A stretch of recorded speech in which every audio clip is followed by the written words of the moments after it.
Hai teman, selamat datang di channel Sekate New. Jangan lupa pada teman-teman untuk like, komen, dan subscribe supaya tidak ketinggalan update dari channel ini. Mimin ucapkan terima kasih. Selamat menyaksikan. Sandiwara bangkrut sang direktur ke istri, bab 52. 5 menit kemudian, panggilan berakhir.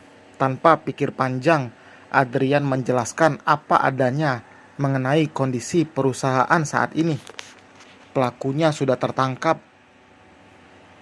Kata Angga, dia sudah ditahan di kantor polisi, Mai. Begitu jelas Adrian. Terus mengenai uang yang dibawa, apa akan kembali? Tanya Mairo ingin tahu. Adrian menggeleng. Ya, meski Alfian orang yang ia percayakan mengelola dana perusahaan tertangkap, tetap saja tidak mungkin semudah itu mengembalikan semuanya. Uang itu sudah pasti tersebar ke berbagai rekening yang entah milik siapa. Itu berarti Alfian memang tidak bekerja sendiri. Ini yang harus Adrian selidiki. Sebelum menyelidiki soal itu, mungkin ada baiknya memperbaiki kondisi perusahaan lebih dulu, Mas. Kamu benar, Mai. Adrian menyahut cepat. Dalam hati ia merasa bangga jika Mairo benar-benar bisa mengarahkan jalan yang memang sedang ia butuhkan. Ulasan senyum mengirimi ucapannya itu. Namun wajah mengembang Adrian berubah suram secara perlahan. Ia berat untuk menjelaskan. Iya, soal kekurangan biaya untuk operasional kita bisa cari cara lain, Mas. Tapi cukup besar, Mai. Mungkin sekitar 2,5 miliar kurangnya. Sementara para investor belum mendengar kondisi perusahaan saat ini. Aku tahu, tapi kita bisa kumpulkan dari berbagai aset yang ada. Untuk sisanya kita bisa pinjam ke bank. Jelas Mairo memberi saran lagi. Tapi Mai, yang pasti biaya itu tidak akan terbuang begitu saja kan, Mas? Akan ada hasil dari barang yang diproduksi nantinya. Jadi uang itu akan kembali walau memang tidak menutupi semuanya aset yang harus keluar. Lagi-lagi Adrian mengulas senyum. Tentu perasaan bangga akan kekuatan dan semangat yang Mairo dorong untuknya. Keraguan yang sebelumnya Adrian pikirkan setidaknya kini sudah membuatnya yakin jika harus menjual beberapa aset untuk menutupi. Iya, Mai, kita akan berjalan bersama melewati itu. Saat keduanya akan beranjak dari kursi ruang makan, suara salam dari luar tiba-tiba terdengar menggema seisi rumah. Adrian dan Mairo hanya saling pandang karena belum mengetahui sosok yang datang itu. Tak lama, seorang wanita muncul dari balik tembok yang seketika membuat Adrian dan Mairo terperanjat. Naya, Adrian bergumam lirih begitu menyadari wanita yang berdiri tidak jauh dari tempatnya. Sementara Mairo hanya menghela napas panjang, heran tentunya. Entah karena alasan apa wanita itu kembali masuk, padahal dirinya sudah cukup tenang dengan kepergian dia beberapa saat lalu. Maaf, aku hanya mau mengambil ponsel yang tertinggal di kamar. Mohon izin ya. Tanpa mendapat persetujuan, Naya dengan santai masuk ke kamar tempatnya tidur semalam. Mairo, bagaimana dia? Aku akan ceritakan nanti, Mas. Biarkan dia pergi dulu. Potong Mairo menjelaskan. Flashback.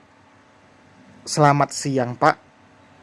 Suara seorang wanita dari balik pintu pagar itu sedikit mengejutkan Ujang yang baru saja menyeruput kopi yang uapnya masih nampak mengepul. Ia menoleh cepat begitu satu seruputan masuk ke dalam kerongkongannya. Selamat siang. Siapa ya? Saut Ujang. Kopi yang masih menggantung di tangan ia letakkan sejenak lalu menghampiri wanita itu. Saya dari Yayasan Penyalur Asisten Rumah Tangga. Dan katanya pemilik rumah ini sedang membutuhkan jasa kami. Jadi saya disalurkan ke sini. Ujang mengangguk-angguk pertanda mengerti. Sejenak ia teringat akan pesan dari majikannya 2 hari yang lalu. Waktu itu dirinya diminta untuk menerima kedatangan seorang asisten rumah tangga yang dipesankan jika 2 majikannya tidak berada di rumah. Harusnya hari ini Ujang bisa langsung menerima wanita muda itu untuk masuk ke dalam rumah sesuai pesan Pak Adrian. Kemudian menunjukkan pekerjaan yang menjadi tugas dia.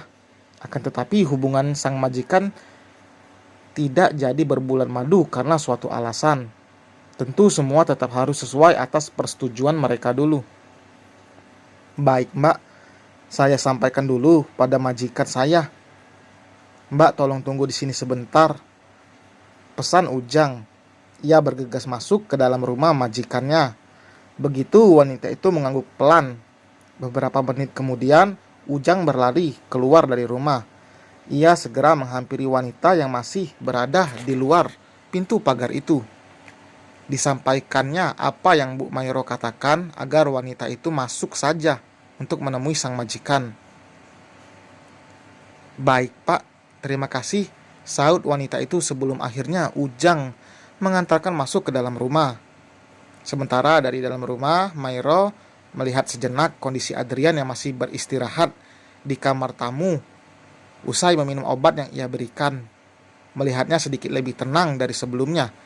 Mairo mengulas senyum. Ditutupnya pelan pintu kamar itu saat langkah kaki Mang Ujang mulai terdengar memasuki ruang tamu. Ini Bu, Mbak yang katanya mau bekerja di sini. Meski belum melihat sosok wanita yang Mang Ujang maksud, karena masih tertutup oleh tembok yang menyekat ruang tamu, Mairo mengangguk menerima. Ucapan terima kasih tak lupa ia sampaikan begitu satpam rumahnya berpamitan.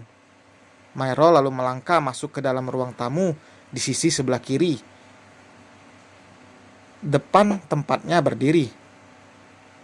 Selamat siang Bu, ucap wanita itu menganggukkan kepala yang juga Mairo sambut dengan senyum. Selamat siang Mbak, perkenalkan Bu, nama saya. Ucapan wanita itu menggantung tiba-tiba. Pandangannya bertemu dengan Mairo yang juga tak kalah terkejut saat melihatnya. Naya, nama yang harusnya calon asisten rumah tangganya itu sebutkan, justru Mairo yang berucap. Kamu? Iya, dia Naya, wanita yang datang untuk melamar sebagai pembantu di rumah ini ternyata adalah Tanaya Maulidah Hasni, wanita yang bahkan sudah Mairo kenal sejarahnya sejak dulu. Kamu yang mau bekerja di sini, Naya? Tanya Mairo memecah keheningan.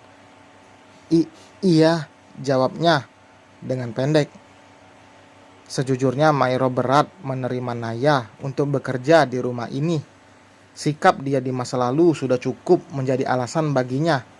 Dan ia yakini wanita itu pasti memahami.